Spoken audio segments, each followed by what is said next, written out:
If people don't like what we are doing, why don't they just leave us alone to do it?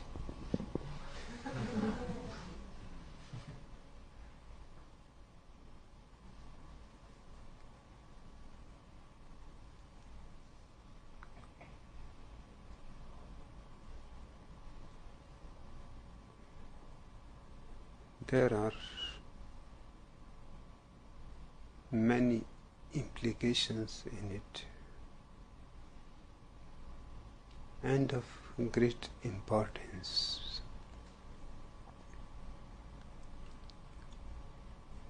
First, why the people do not like what we are doing here.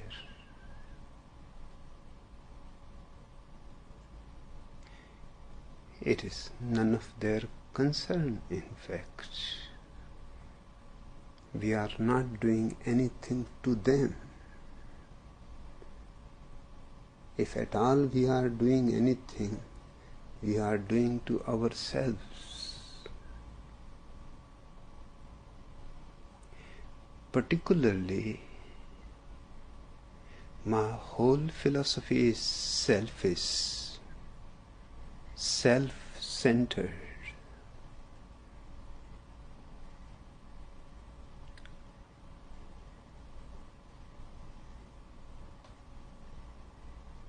Why they do not like it? There is tremendous fear behind it. Because we are doing something, they have stood against it for the whole past history of humanity.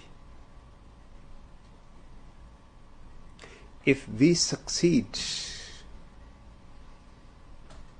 their whole history, all their religions, cultures and civilizations are proved to be wrong. Our success is risky.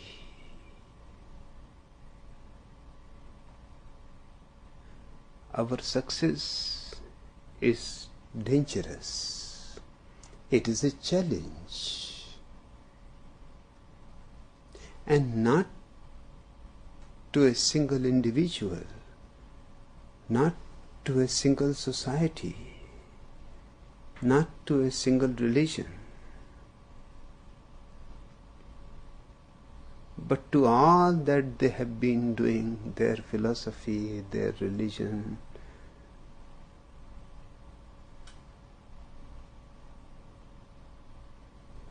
Just if you see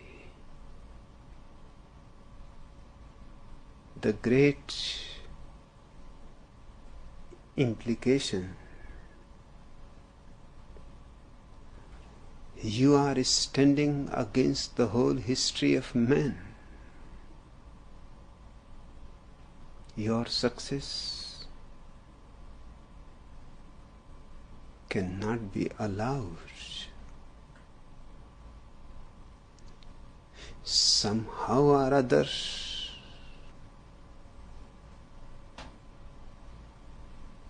they want you to fail.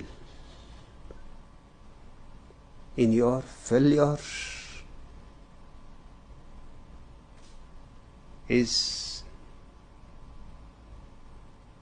their success.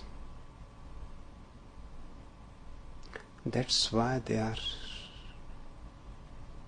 against it. It is a great question. Who is right? We are a small commune. On their side is the whole history of men, millions and millions of men. Thousands of cultures, civilizations. But They have all lived according to some basic principles. And we are against those basic principles.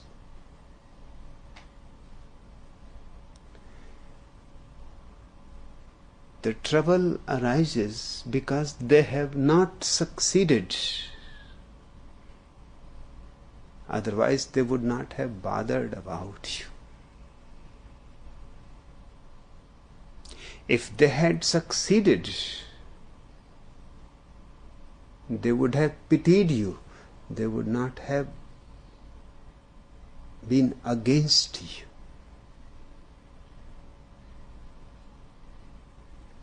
But they have not succeeded. That's where the real trouble lies.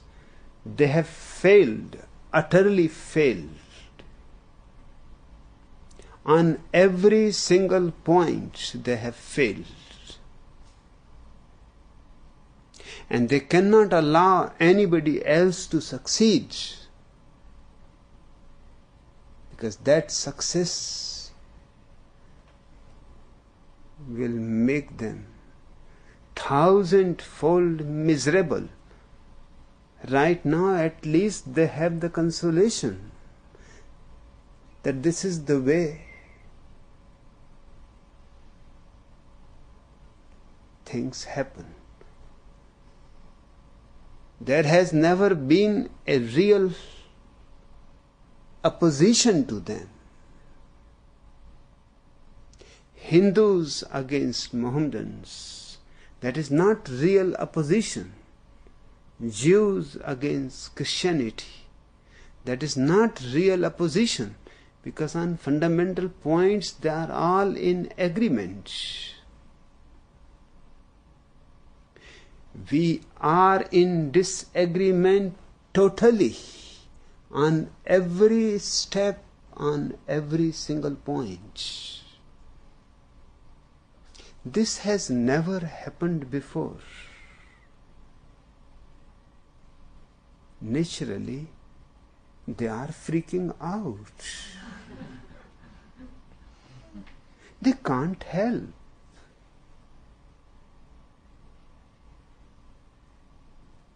They are facing a great danger. Our success will make their whole history a history of stupidity. And we are succeeding. Every day we are succeeding. And we are proving them that they have been wrong, and now it is not just an argument. For 30 years I have been arguing. Finally, I decided that just argumentation is not going to help. They have no answer. But just argument disappears in the air. It may remain in the books, but it won't transform the whole life of man. It will not make a complete break with the past and a totally new beginning, fresh, as if man has arrived on the earth for the first time.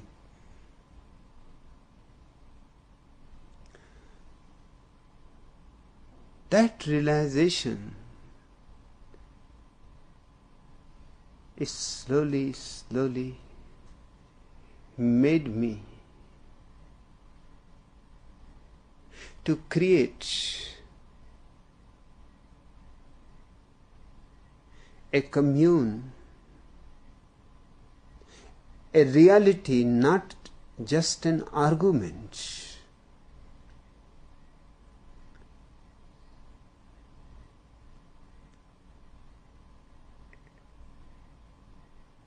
A reality which they cannot ignore.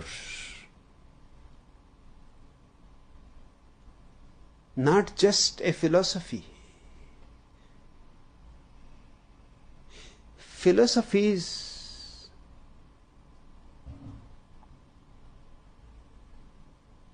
,99% people remain unaware of them. The 1% who becomes aware is the professional philosopher.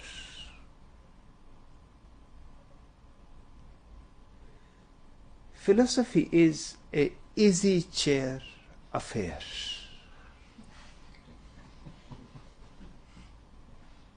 You enjoy it, but it gives you no challenge.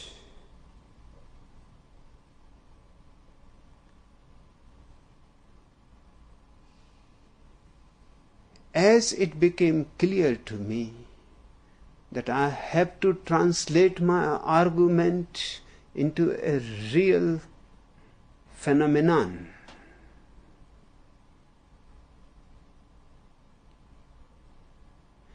the people are not going to be affected by what I am saying. In the first place, they cannot understand it because their whole past is against it. Their mind is conditioned by the past.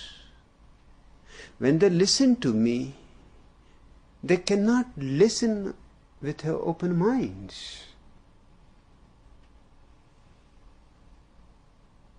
Listening to me, I have seen people nodding their heads when something is in agreement, are nodding their heads sideways if something is not in agreement. They are not aware that their head is showing that which is going within. Only with Japanese I was in trouble. They are rare people in the whole world. They just do the opposite. When they want to say no, they say yes.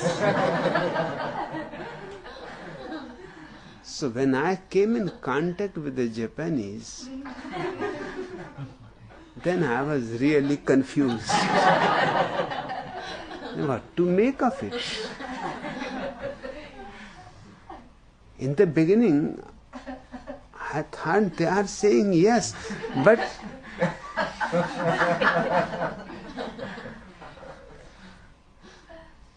what I was asking them, they were supposed to say no, and they are saying yes.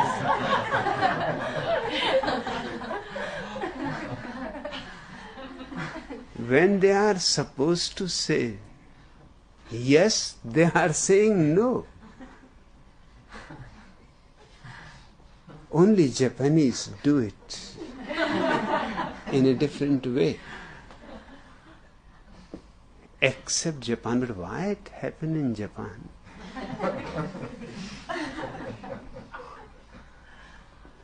The whole world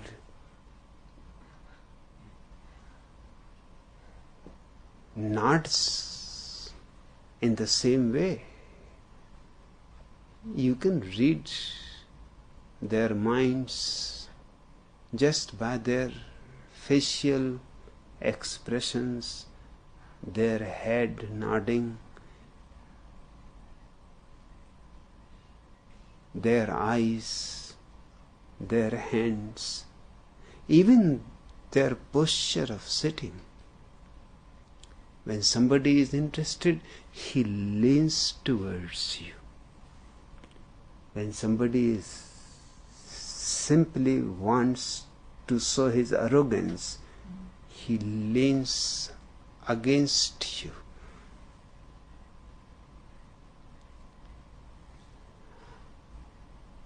Arguments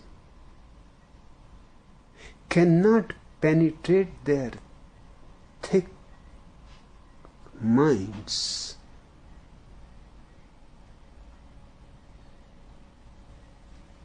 And they go on becoming thicker and thicker.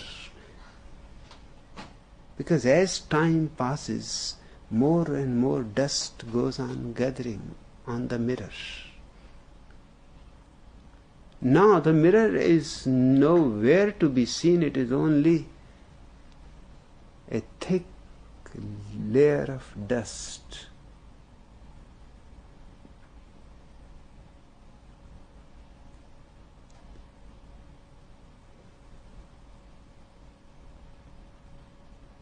Still I tried my best.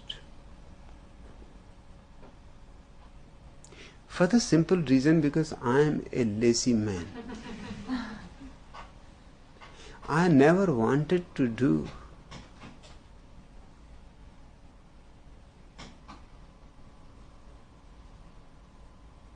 such a thing as I had to do to create a commune.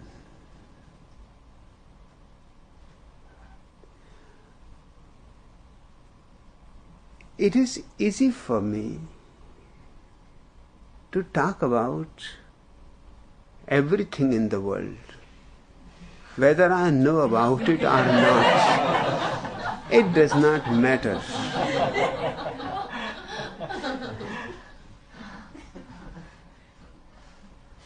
I don't care at all.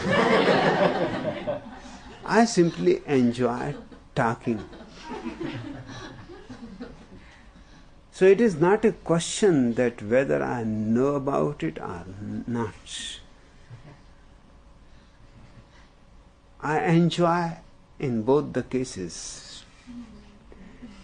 Talking is easy, that I have done from my very childhood.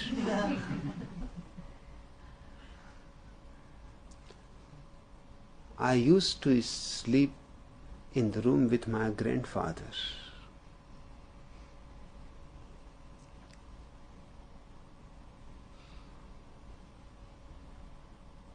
I asked him that you always cover your head under the blanket, even when it is not so cold.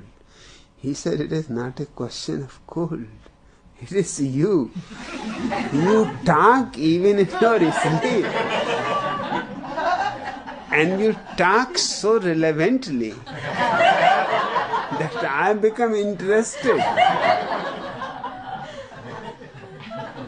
It is that old man who had given me also the habit of covering my head, because I said that this is not good to disturb the old man in the night. Since then I am also sleeping with covered head. So even if I start talking, nobody is disturbed.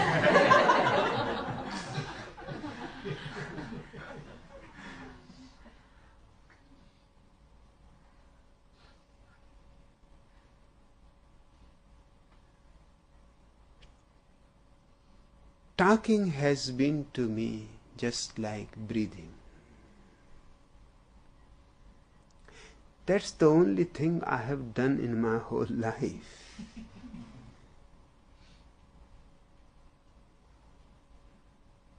So I recognized it, but it took years for me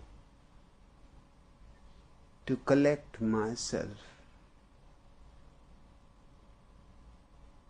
and to get involved, not just to go on standing on the bank of the river,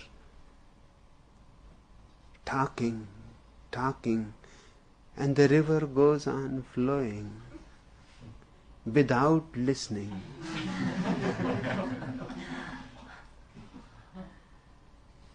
I had to decide that I will have to jump and do something. This flow of the river has to be disturbed.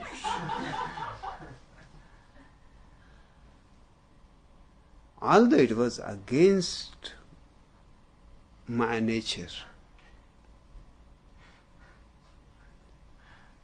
So even though I have created communes, I am almost outside the commune.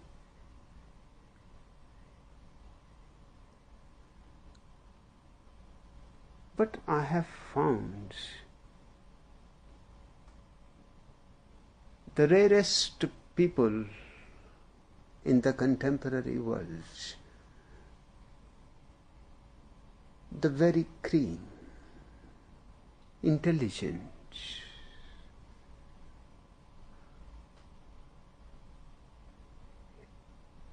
there is no need for me to do anything. Just I have to give a hint.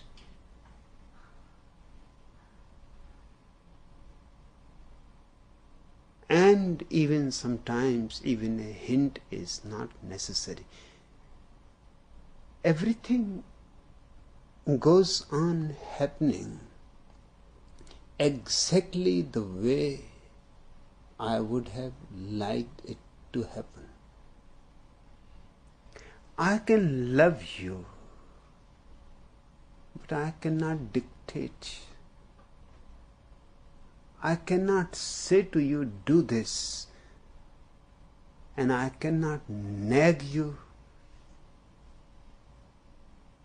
if you don't do it. But I have found my people. Now it is no more a question of my two hands. Millions of hands are with me around the world. They are all my hands.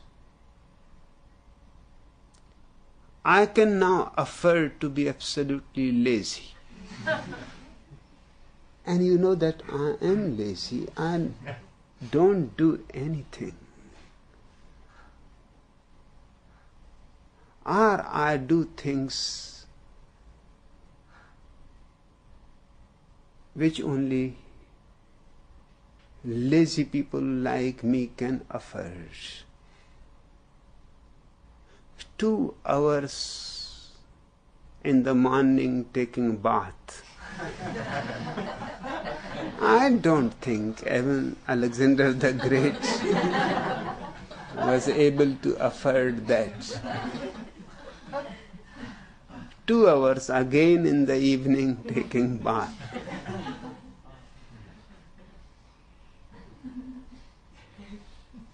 You should one day come and see my bath. Vivek does not allow anybody to enter. It is enough that she allows me. Otherwise, she is a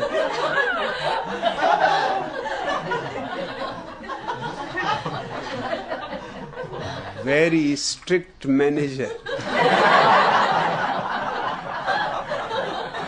But she allows me.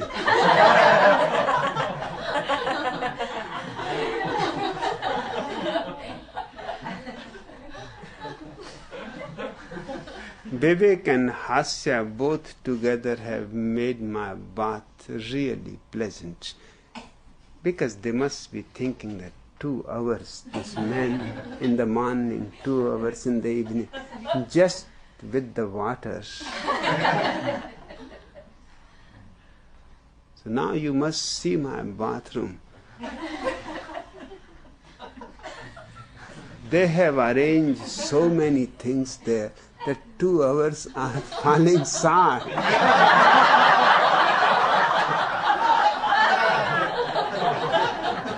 Now I am thinking to start a third bath in the night because 2 more hours are needed.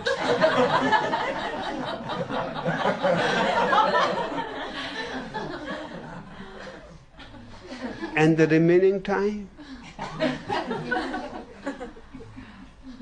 I just sit with closed eyes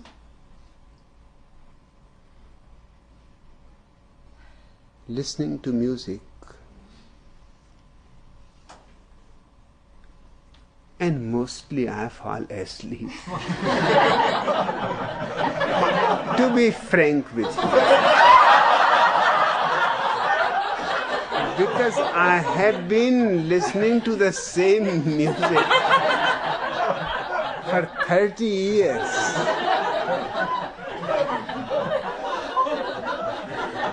There is a limit of patience too.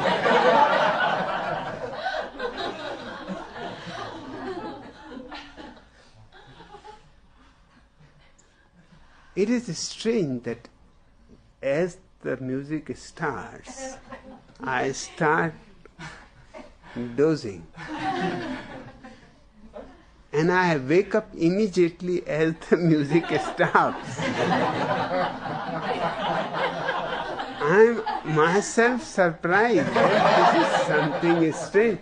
I should be awake when the music is on. I'm awake before it is put on. And I'm immediately awake when it is going to stop. Just I hear the last line and the first line. But I know the middles, there is no problem. Nothing is missed.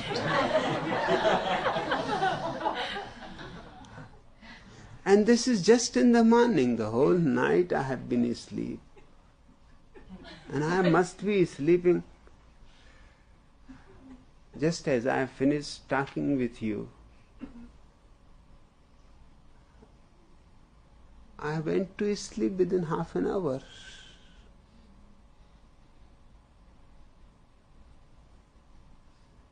And I sleep up to 7.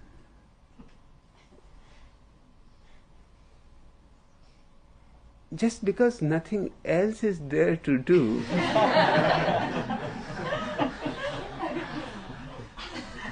Sleeping is a great activity. And I cannot believe it that at 7 I have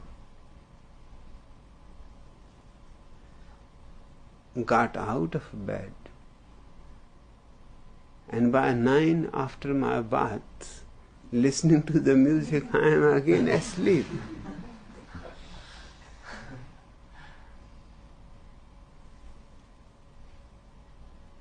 Up to 11, this goes on with music. Then I take my lunch and go to sleep again.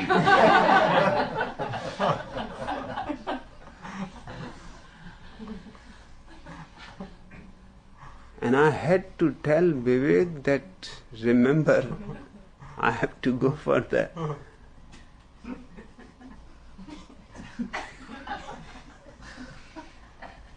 2:00 ride to see my people. So wake me up,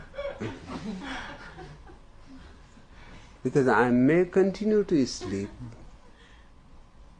I can sleep 24 hours. And not one day, every day. When I came from India to here, I was completely asleep the whole time.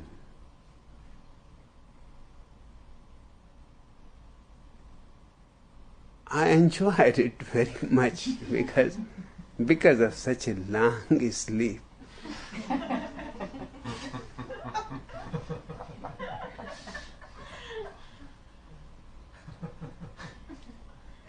after the ride, I come back and again that music. It seems to be something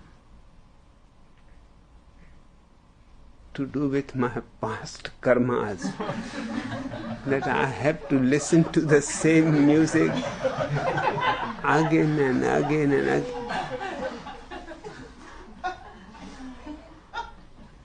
And I fall asleep again.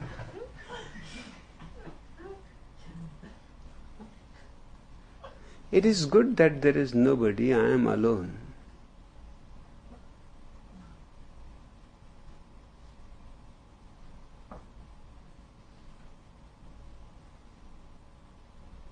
I wake up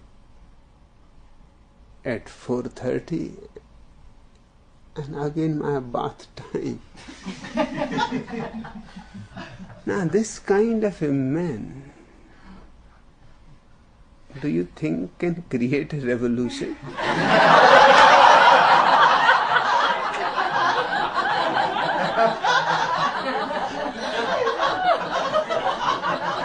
But somehow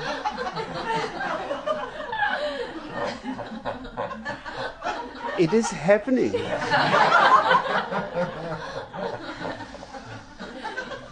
People think walking on water is a miracle. Idiots. Just, I saw the last week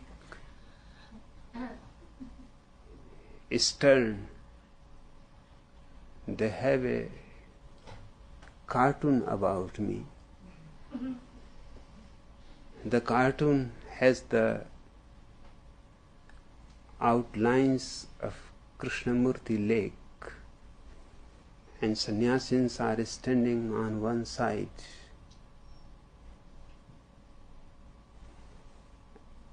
and my Rolls Royce is moving on the lake.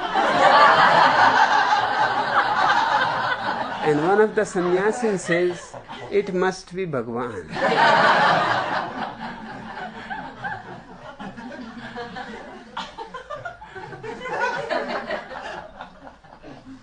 That is not much of a miracle.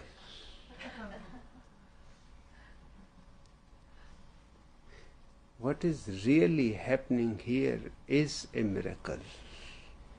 I do nothing.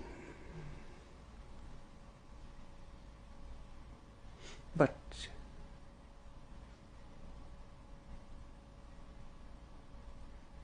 I don't know why you have fallen in love with me. I don't deserve it either. Because I have never done anything. How can I deserve so many people's love?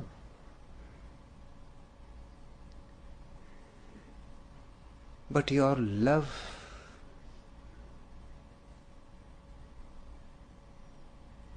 is doing the miracle. You are here for no other reason. Sometimes you also must be wondering why you are here. I also wonder why.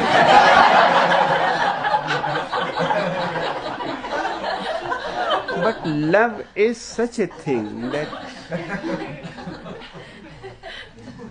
you go on wondering why. And it goes on happening.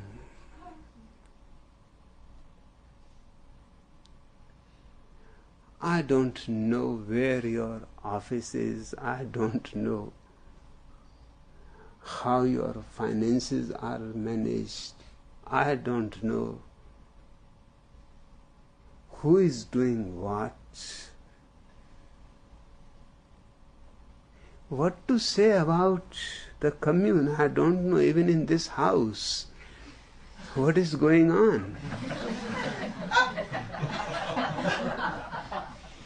Where is my kitchen? I have not seen it.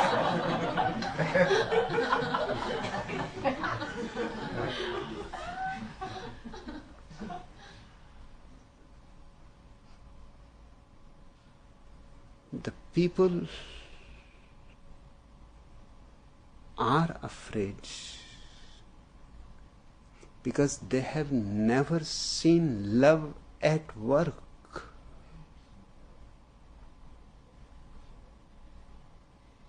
They have tried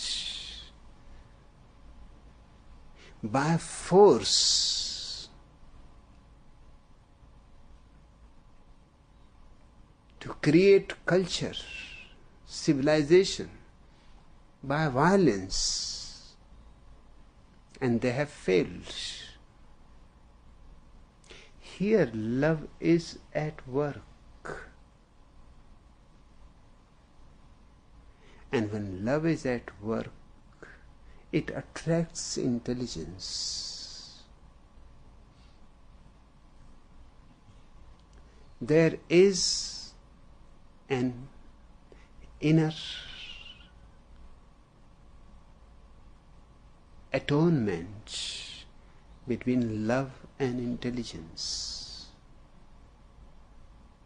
It is not accidental that so many intelligent people from all over the world have become interested in me. Who is against everything they have been brought up? Who is against their culture? Who is against their country? Who is against their religion? Who is against their parents? Who is against their children even? Who are not born yet? Who won't allow them to be born? If it was in my power, I would not have allowed your parents to be born. It is too late. But your children, I am not going to allow.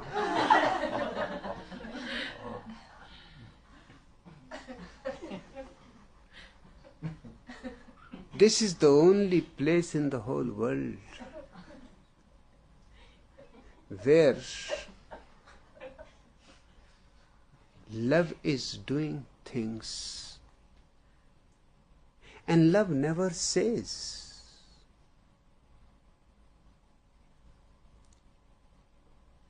It never dictates. It is the most mysterious energy in the whole world. It makes things happen.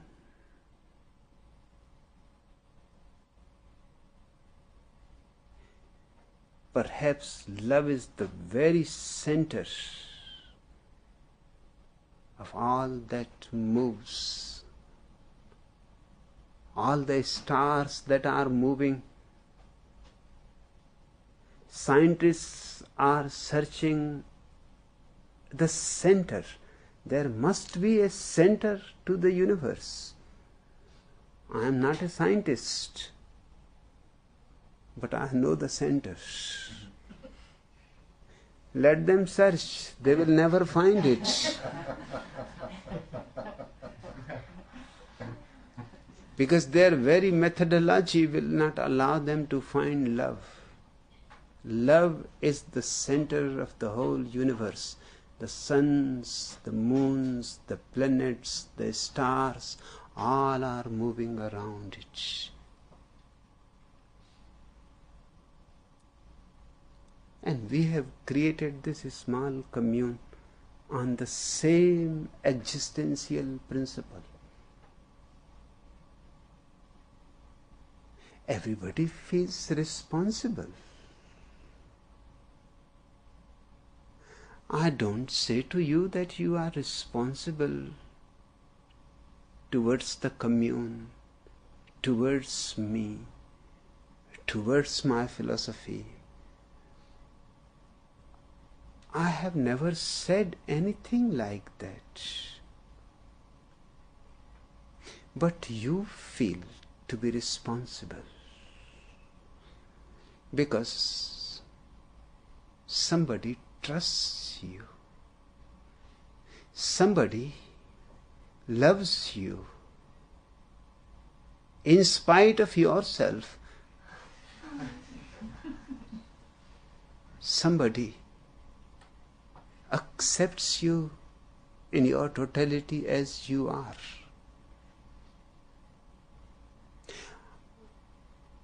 I never judge anybody.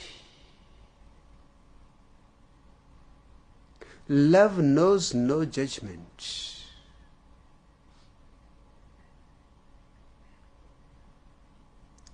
I don't see that somebody is good and somebody is bad.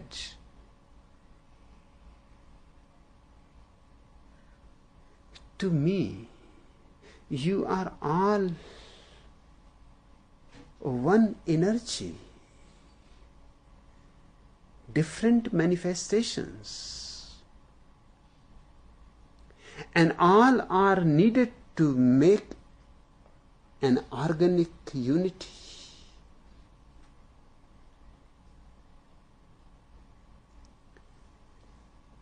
Sheila comes again and again to me and says that these are the topmost workers, ace workers. These are second class, these are third class, and these are just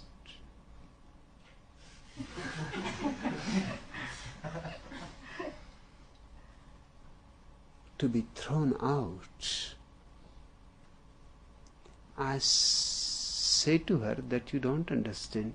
If the fourth class disappears, you will start thinking of throwing the third class. Naturally, it is a simple logic. If the third class disappears, you will start throwing the second class. And if you throw the second class,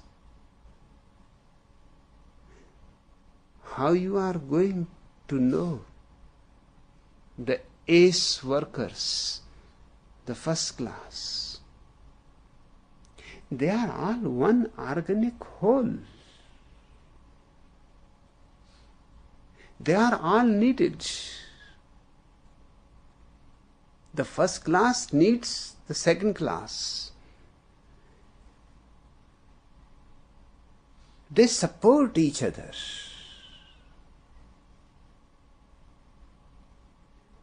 If the second class disappears, the first class will be in a limbo, hanging in the air.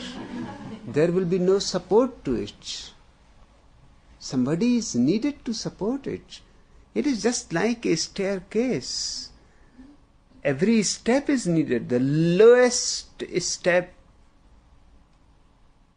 is the support of the highest step.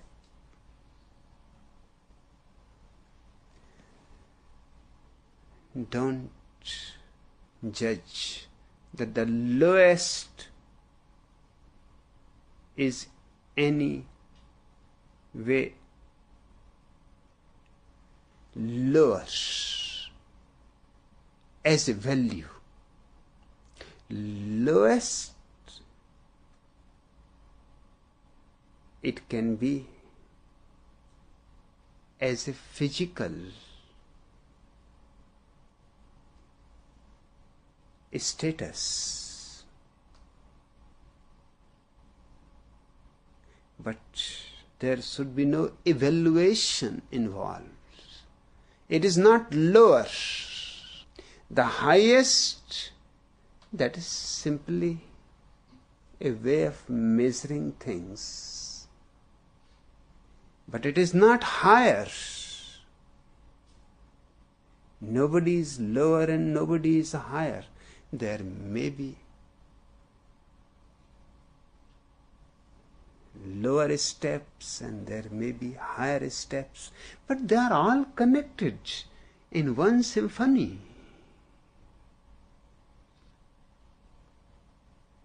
Love knows no judgment.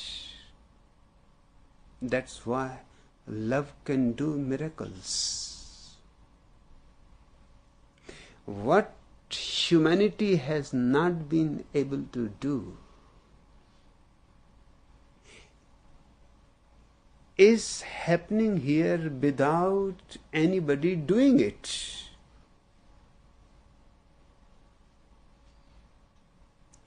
Nobody can be said that he is doing it. Everybody is involved except me. So I am always grateful to you all that you allow me to remain just a guest. And I am grateful to the American government that they allow me just to be the tourist. And I hope I will die just as a tourist. People have only said that life is a journey. I am going to prove it. It is not only a journey, it is a tour.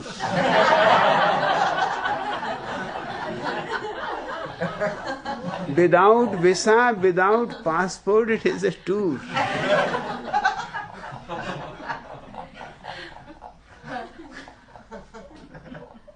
They are afraid because they can see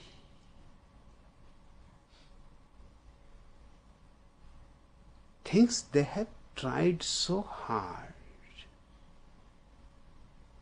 and have not worked, and nobody is trying here, and still somehow they are working. 3,000 people are here. No management, but some inner feeling keeps you all connected. No fanaticism. Because when there is love to connect you, you need not have ugly substitutes for it. A fanatic Mohammedan is connected by his fanaticism to other Mohammedans. A fanatic Christian is connected with his fanaticism with other fanatic Christians. It is the fanatic element that connects them. Here nobody is a fanatic. How you can be a fanatic with a man like me, who takes nothing seriously?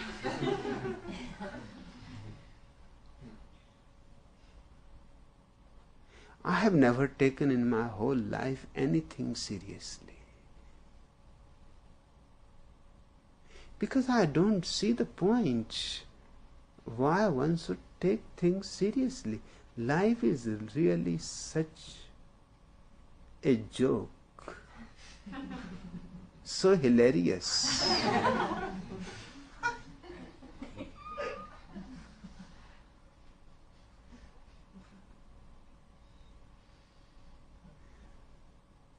I have heard of a man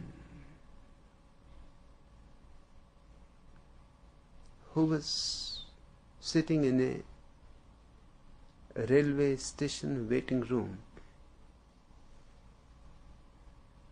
Sometimes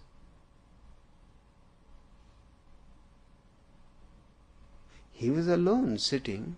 There were other passengers also. Sometimes he will throw something with his hands gesture. Everybody was interested what he is doing, because there seems to be nothing that he just throws away. And sometimes he will giggle, and sometimes he will even laugh. Finally, he was driving everybody crazy. Although it was nobody's business. It was his hand. If he wants to make some gesture, who are you to be bothered by it? And if he wants to giggle, that is his business. If he wants to laugh. But the whole place became very tense, hot. Only that man was enjoying with his closed eyes.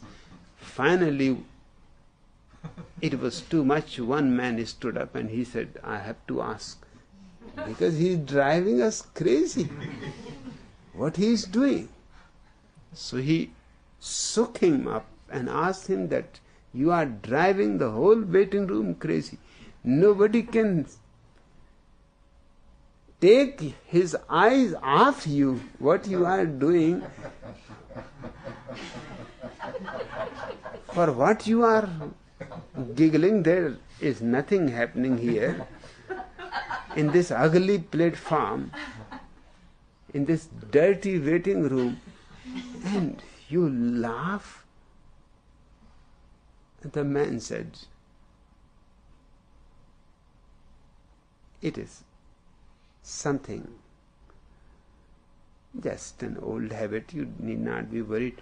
I am in the habit of telling jokes to me.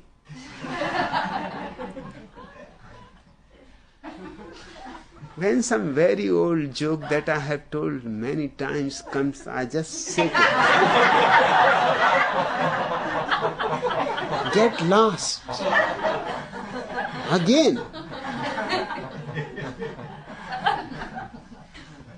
And when some really juicy one comes, I have to giggle, although I know the joke. It is an old joke, but so juicy that even to hear it 1,000 times, still I had to go the whole way. I know everything what is going to happen in the joke, but that doesn't matter. It is so juicy. And sometimes the joke is so great that I cannot just giggle. I had to laugh loudly. I know that perhaps it may be disturbing others, but what can I do?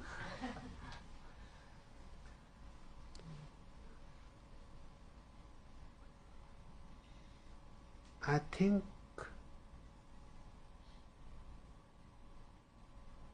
this man is no one but me. Because this is how I have lived my whole life. I have never taken anything seriously. This was not a decision on my part, otherwise that decision would have become serious. Just looking at life, I have found it was so humorous, so ridiculous.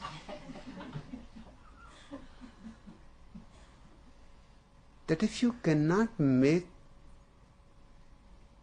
yourself giggle and laugh, you are just an idiot and missing such a great opportunity.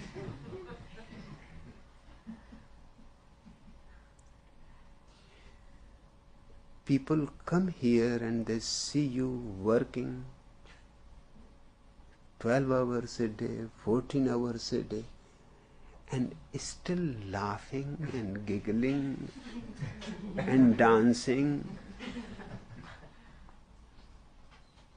They cannot believe.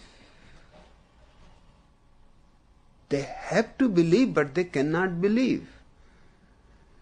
And of course, they have to find some explanation. Perhaps you are all hypnotized.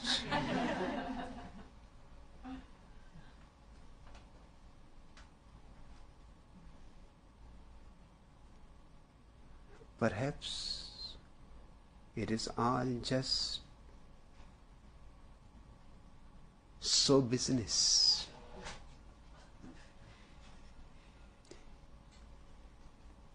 You are just trying to show to those idiot spectators your laughter, your dance, your song. They think it is just managed for them. Once they are gone, you will be crying and hurting all over from so much jumping. That's what they think back home, that it was all make-up. They write articles, they have written books about me that all my people are trained in such a way that the moment they see any spectator, immediately they start laughing, singing, dancing, hugging.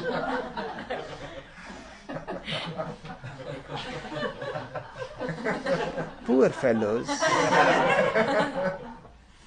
just trying to console themselves that this is not for real. Otherwise, how they will explain to themselves their misery, their suffering?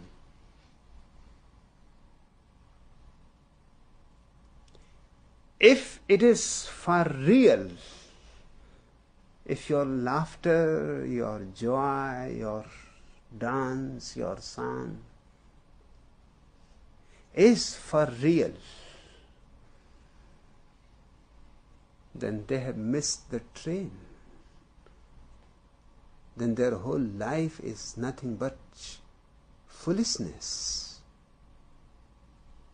And this is too much to accept.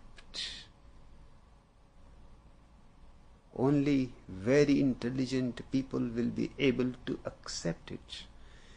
And in that very acceptance there will be a change, the beginning of a revolution. But people are mediocre. Intelligent people are far and few in between. They are not all over the place. The 99% crowd is just mediocre.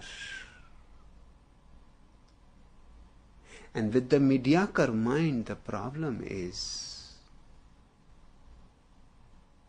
how to console oneself. You are enjoying so much. You don't know how much it hurts to those who have never enjoyed. You say we are doing our thing. Why they are angry? Why they are against? Can't you see a simple fact? They are not against you. Just be miserable like them. Be in suffering and anguish. And they will be very sympathetic to you. They will donate to your commune.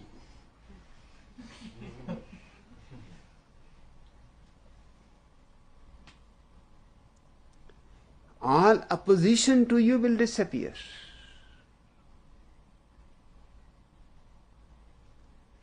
The opposition is for a certain consolation. They want to believe that you are pretending. They want to convince themselves and others that this cannot be true. Yes, it may be true in paradise, But it cannot be true in Oregon.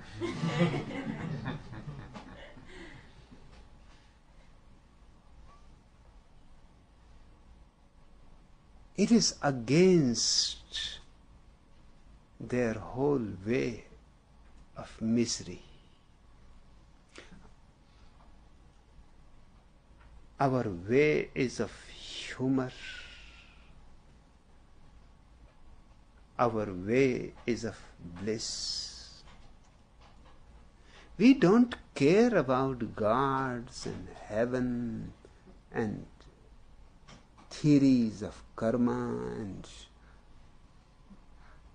hell.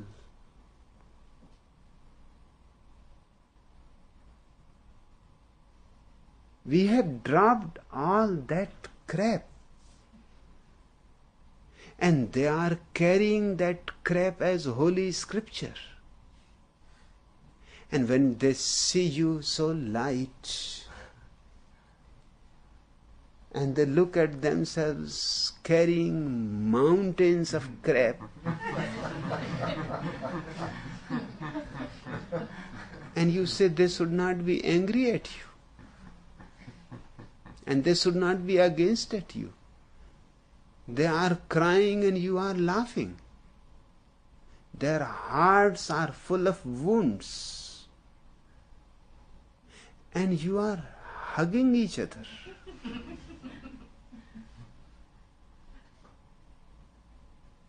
This is too much. That's why they are against. And they will become more and more angry, more and more against.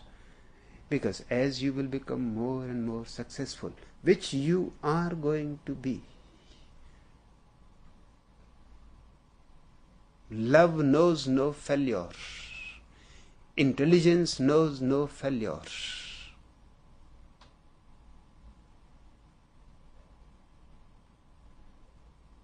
Failure is only for fools. Humor knows no failure. Even if a man who has some sense of humor falls down, slips on a banana skin,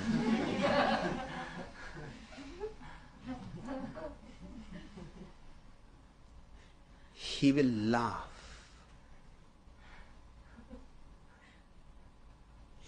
He is capable of laughing at himself too. That's true sense of humor. To laugh at somebody else slipping on the banana skin is not much. Anybody can do it. Any Tom, Dick, Harry. I think for the first time I'm right.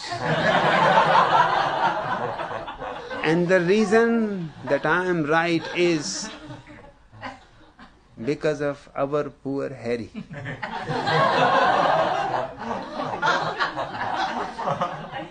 Last time when I was told the correct sequence, I tried hard how to remember it. Then I remembered poor Harry. He is the last. And he is a man so simple that he will stand at the last. He will not try to push himself ahead. He will not try to be the first.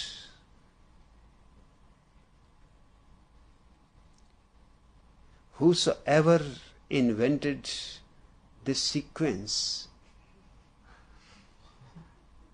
must have been a man of tremendous insight, putting our Harry at the last.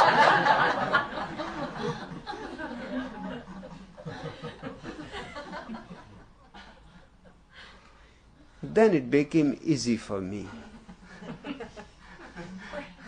Dick comes in the middle.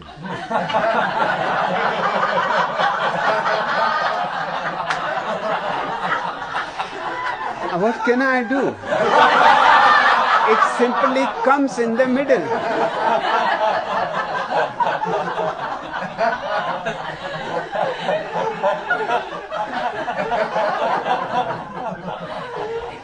And then only Tom is there.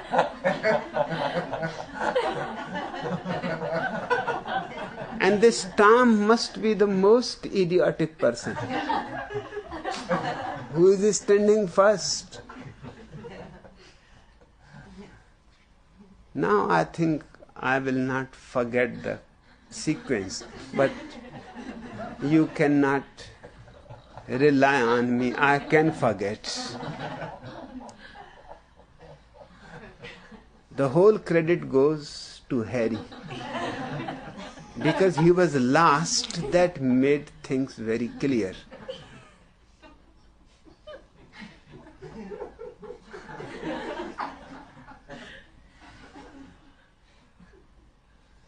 These Tom, Dick, Harry,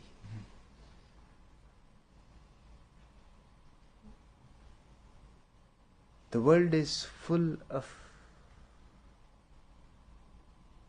mediocre people.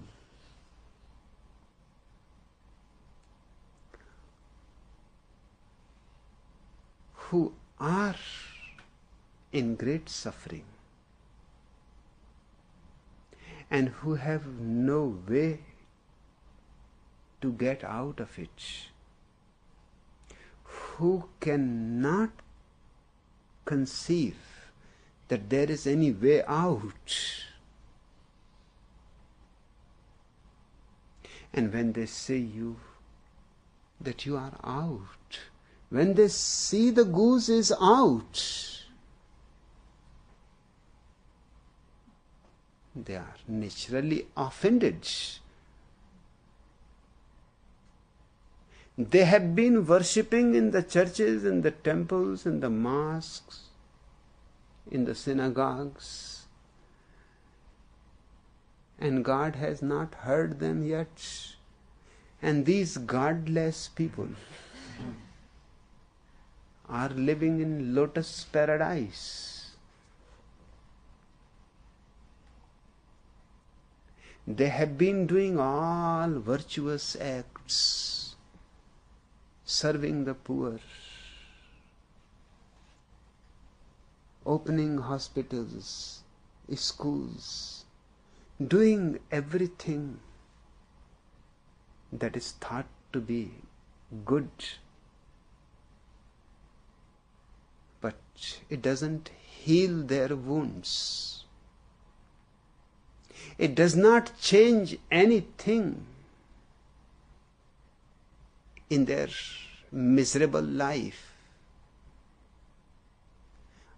In fact, they go on becoming more and more miserable, because slowly, even the hope that by being virtuous, religious, they will get over this dark night of the soul.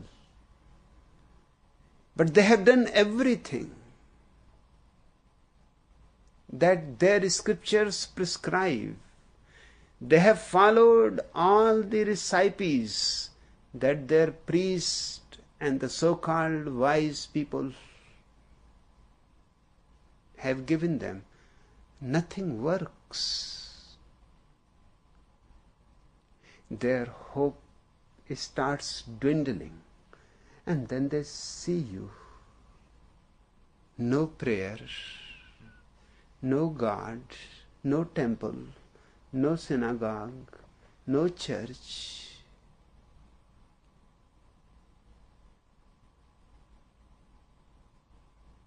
strange people, and yet without wounds, yet without tears,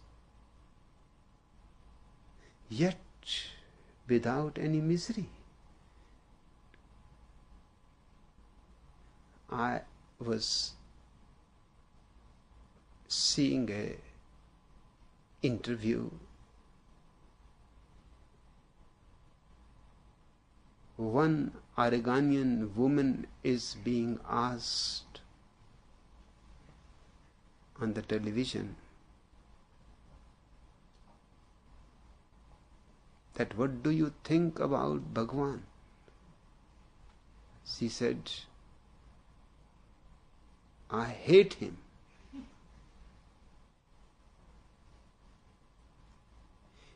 He's not a gentleman. He is not even a Christian. That made me so happy.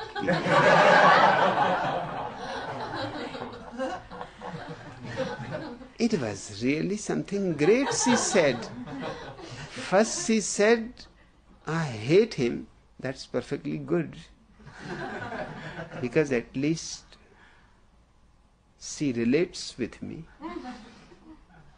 She has some relationship with me. And if it is today hate, it can be tomorrow love. At least one woman hates me.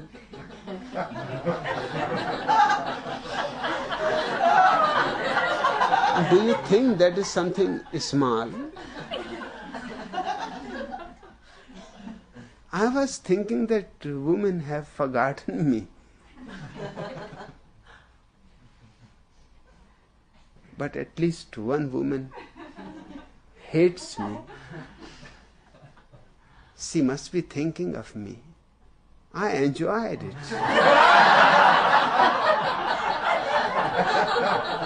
Because how can you hate without thinking of me? In fact, how can you hate without loving me? Hate is secondary. You cannot hate directly. First you have to love. It is a simple thing. If you want somebody your enemy, you cannot directly make him your enemy. There is no way. First you have to make him your friend. Friendship is a necessary bridge if you want him to be your enemy. The woman knowingly, unknowingly loves me. Otherwise, from where the hate can arise? And the way she said emphatically, I hate him. And the second thing was even more important, that he is not a gentleman. This is true.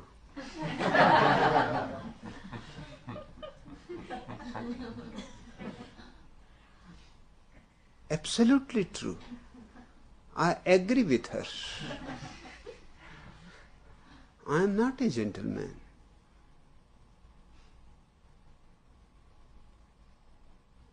Because all the gentlemen of your whole history have simply dragged you into hell. I am not part of that company.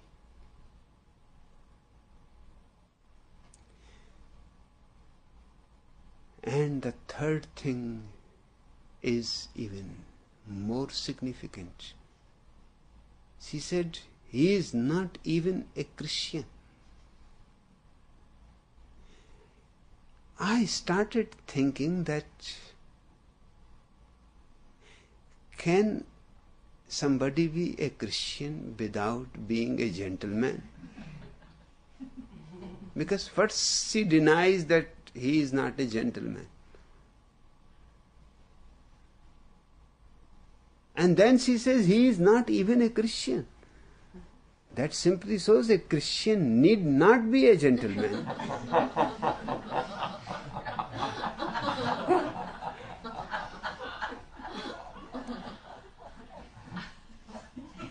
And he is not interested in my being a gentleman if I was a Christian.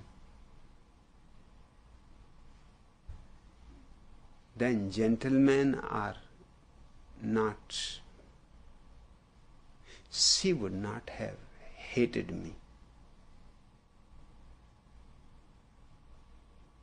Just I had to be a Christian. But what she was going to gain by me being a Christian? There are millions of Christians. What she has gained out of them?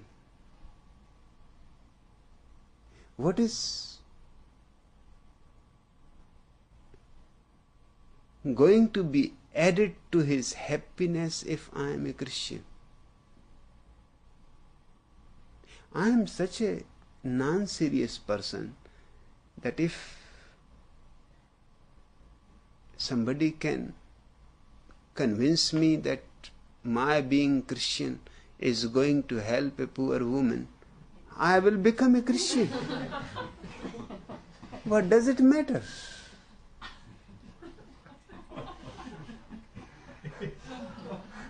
I can be a Christian, I can be a Jew, I can be a Hindu. If it can help some woman,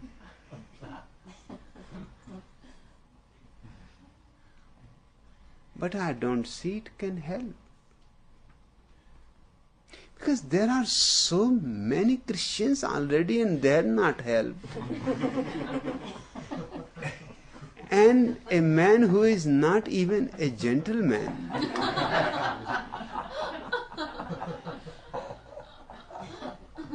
but the point is my not being a Christian, and yet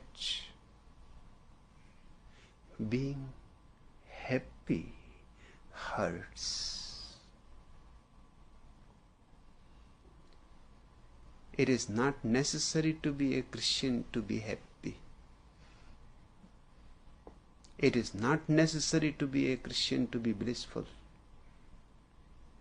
It is not necessary to be a Christian to be loved by so many people.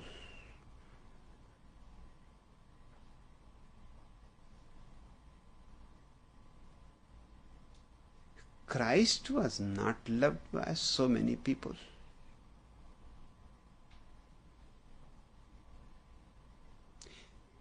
If he is anywhere, he must be feeling jealous, just like this woman. He must be saying, I hate this man. He is not a gentleman. He is not even a Christian.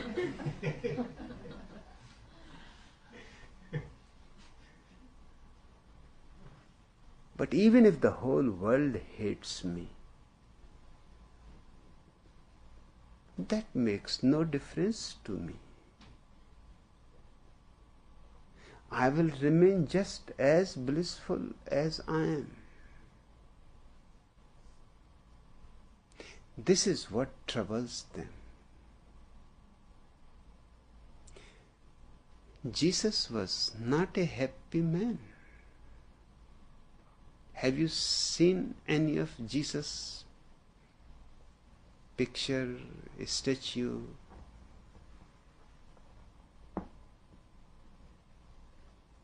Where he looks smiling, happy, blissful.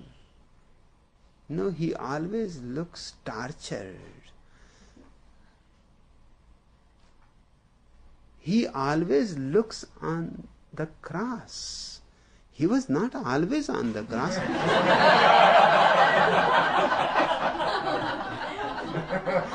33 years he lived without being on the cross.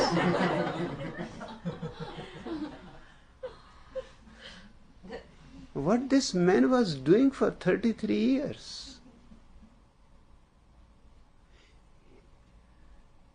In the Christian Gospels, there is not a single reference that he laughed,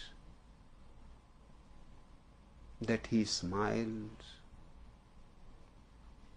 that he joked. No, he is always serious. He is always with a long face.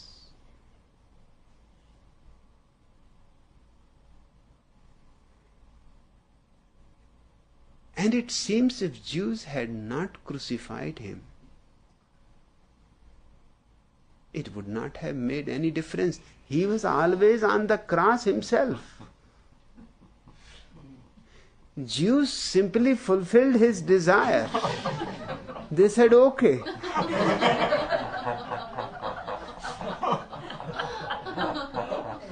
If you are going to remain this way, let us fulfill your desire. Once for a while, be finished. Because even before his crucifixion, he was telling his disciples, each one has to carry his cross.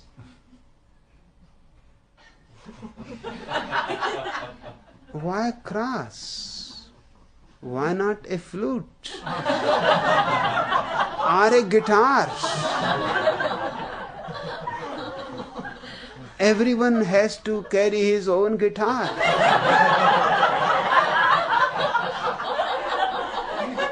It is natural. You cannot play on somebody else's guitar.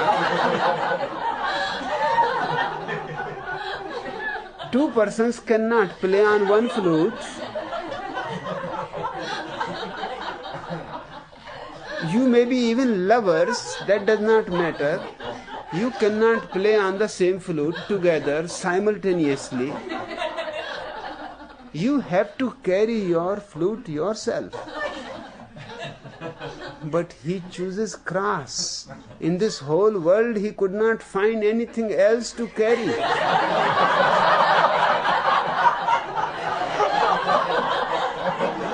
This man must have been utterly miserable.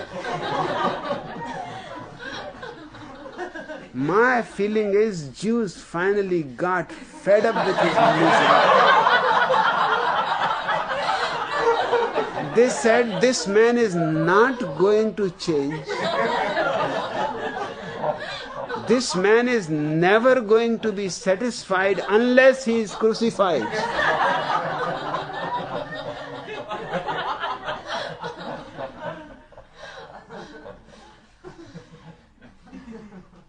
He had not gathered around him intelligent people. Those who had come were very mediocre, below average.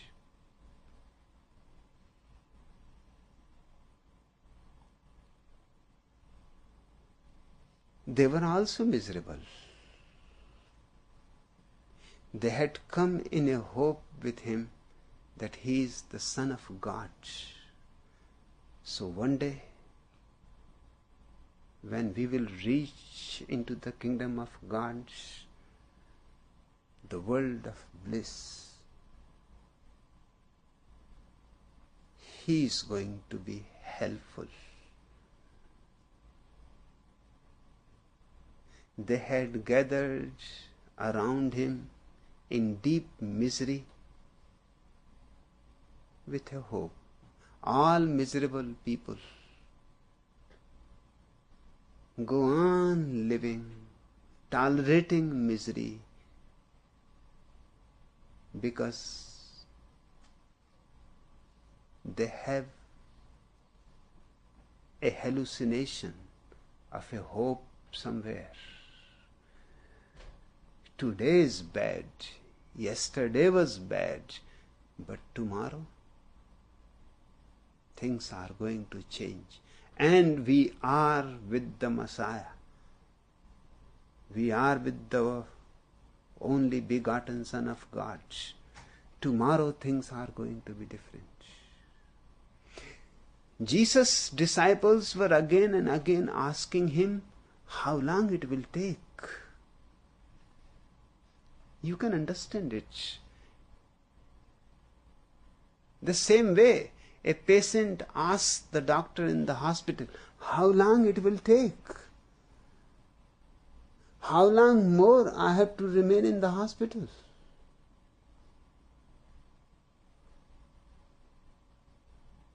And the doctor goes on saying, soon you will be released. But his face says something else.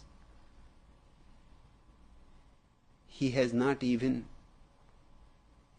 courage enough to see eye to the patient. He goes on saying to the patient, soon you will be all right, and goes on looking at the chart of his disease. And his face goes on becoming sadder and sadder because the health is falling every day. He cannot say that to the patient. He has to say that you will be okay. Soon you will be okay. But the patient can see the face of the doctor.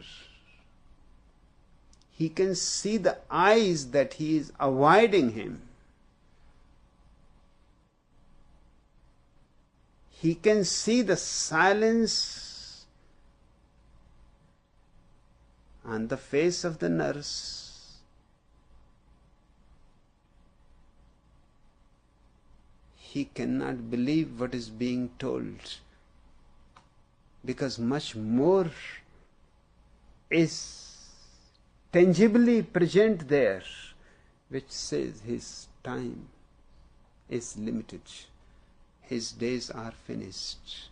But yet he goes on asking. And knowing perfectly well that doctor's face is saying something else, he goes on believing what he says. Knowing it is not true, but he wants it to be true. Those disciples of Jesus knew perfectly well, deep down, that this whole paradise is just a mirage. Yes, it is helpful for the time being to tolerate misery. But they want to believe in it, that it is true. That's why religious people become fanatic. What is fanaticism? Have you looked into it? The fanatic person says that he knows perfectly well what he believes is not true. That's why he shouts loudly that it is true and the only true, the only truth. He is not shouting at you. He is shouting against his own still small voice. He wants to drown that voice in his shouting. He knows perfectly well it is not true. But when such people see you,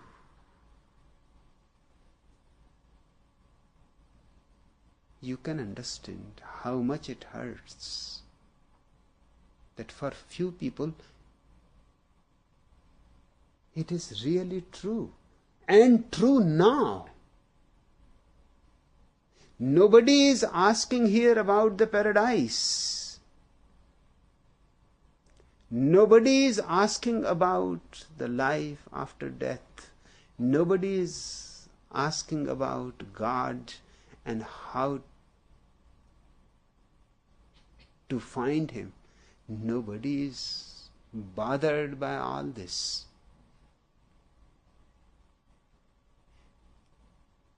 This shows something so glaringly that you are happy where you are, as you are. You are not bothered about the future. You are not hoping because you are not miserable. You are not fanatic because you don't have any belief. You are simply living sincerely, honestly, totally. And whatever small joys this life provides, you are grateful to it. You don't ask for more. Once you ask for more, you become miserable.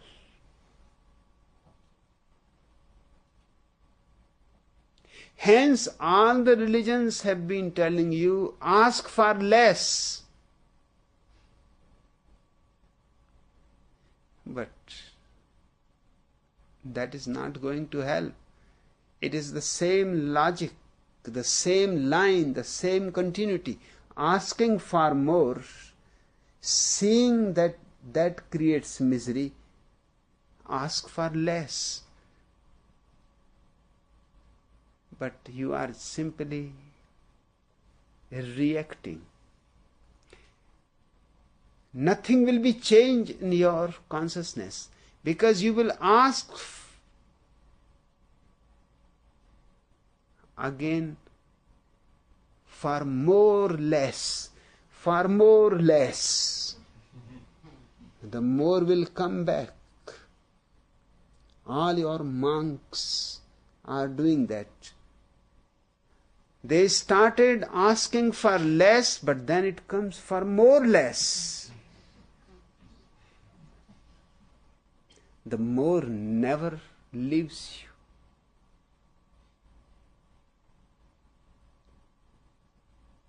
And more is misery. In fact, more or less. The moment you ask for misery. The people who are blissful simply don't ask. They live and they think existence. They don't ask, neither for more nor for less. They don't make any demands on existence. It is ugly. They simply drop demanding. And the miracle of life is the moment you don't demand, the whole existence is yours. All its joys and beauties are yours. And the people surrounding you can see it.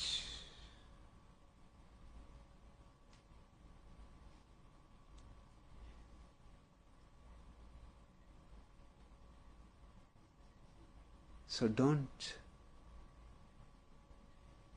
be disturbed why they are angry, why they should not be.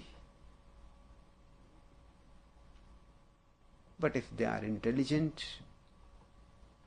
they should be angry against themselves and their society and their culture and their religion and their history and their past. But if they are idiots, they will be angry against you. Now, if they are idiots, what can I do? What you can do, let them enjoy their anger, hate, but they are simply punishing themselves. This is one of the fundamentals of life. If you hate, you punish yourself. If you are angry, you punish yourself. If you are loving, you reward yourself. If you are happy, you create possibilities for more happiness. They have a saying that money attracts money. It is true. It is true on other levels of life too. Happiness attracts happiness. Lovingness attracts more love.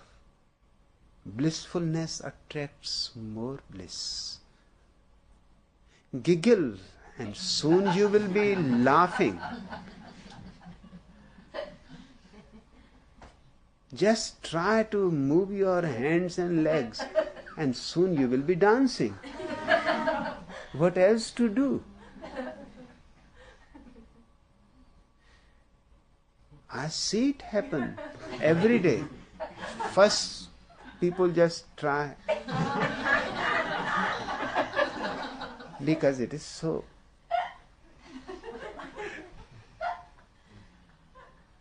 Against their upbringing. But then they see that others are also doing it. They look both the sides. People are doing.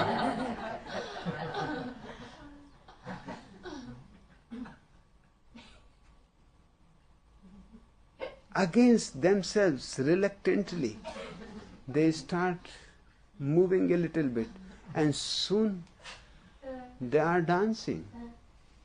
One old man is there.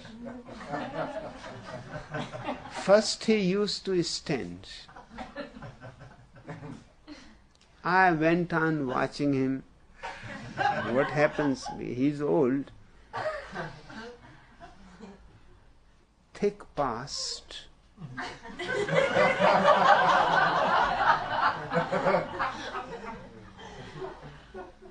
But by and by, he started moving. One day I saw he has brought a flute. But he was keeping the flute under his arm. Then he started playing on the flute. Then he started dancing and playing on the flute together. And today, he was just dancing with the flute above in the hand. He dropped everything. He forgot he is old. He forgot that he is not supposed to do such a thing. And he was so happy just to see his face. It was a beautiful moment. He again became a child. Again, the same innocence was in his eyes. So those who are intelligent outside the commune are sooner or later going to be part of you. And it is good that idiots remain against us, because that is a great safety. They will never enter in. To me, it is of great significance that idiots don't get interested in me. They get angry at me. That's very good. And I try my best to keep them angry, hating me, against me, because I don't want them to be here. I don't want this place to turn into a commune of idiots.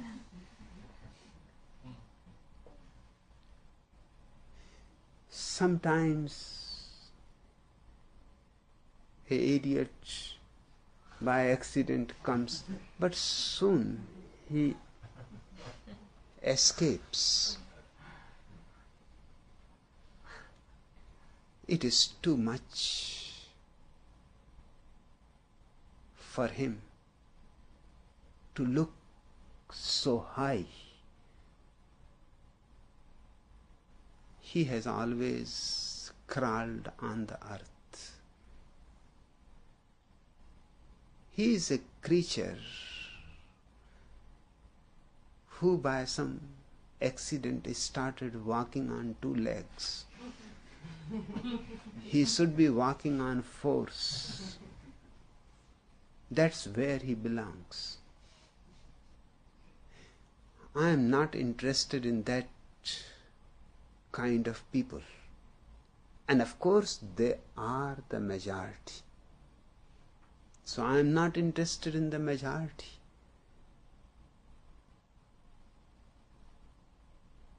I am perfectly happy that they are angry. Please keep them angry. And I will go on doing things that they will remain angry and will not come in. We are not afraid of people going out. Those who go out, we are very happy, relieved of burden. We are worried of people coming in, people who cannot really belong to an intelligent, loving, responsible commune.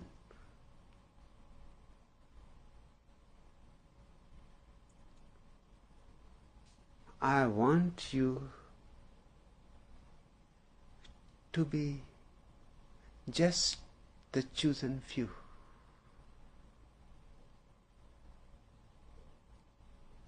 Because if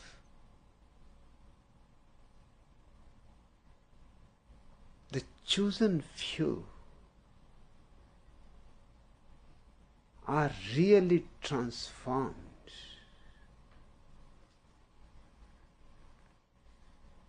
that will be the only proof for the millions.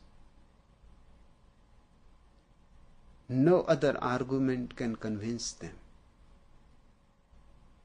That will be the only possibility for their mutation.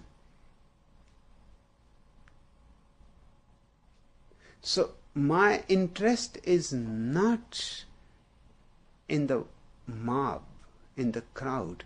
My interest is in few individuals. And I have found them. That's why I stopped traveling. I had a certain number in my mind. When that number was complete, I stopped traveling. I have taken account how many of them will fall out.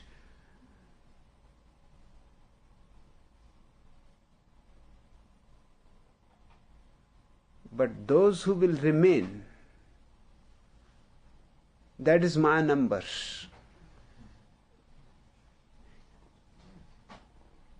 And they are going to become a magnetic force. They will attract new generation immensely. You are going to become the world's most significant people, because there is no other alternative. All other ways are finished. This is the only living way right now, arriving. This is the birth of a new man that you are witnessing. You should rejoice that you are witnessing something which is going to be the most significant factor in human history, which is going to divide the past and the future.